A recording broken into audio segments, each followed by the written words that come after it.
വാക്യം, ഞാൻ വേഗം വരുന്നു, നിന്റെ കിരീടം ആരും കവർന്നെടുക്കാതിരിക്കാൻ നിനക്കുള്ളത് കാത്ത് സൂക്ഷിക്കുക. വിജയം വരിക്കുന്നവനെ ഞാൻ എൻ്റെ ദൈവത്തിന്റെ ആലയത്തിലെ ഒരു സ്തംഭമാക്കും. അതായത് അഭിഷേകത്തിന് ഒരു കൈമാറ്റമുണ്ട്. കർത്താവ് പറയാണ്, നിന്റെ കിരീടം. എന്താണ് നിന്റെ കിരീടം?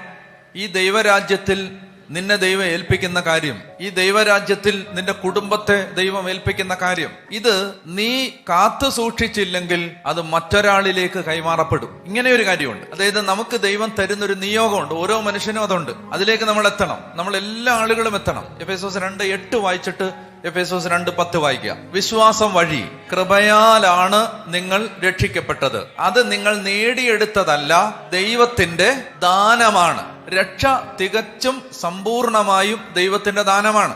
ദൈവമാണ് നമ്മളെ രക്ഷിക്കുന്നത്. ഉദാഹരണത്തിന്, നിങ്ങൾ ഒരു സുവിശേഷം കേട്ട് യേശുവിലേക്ക് വന്ന ഒരാളല്ലെങ്കിലും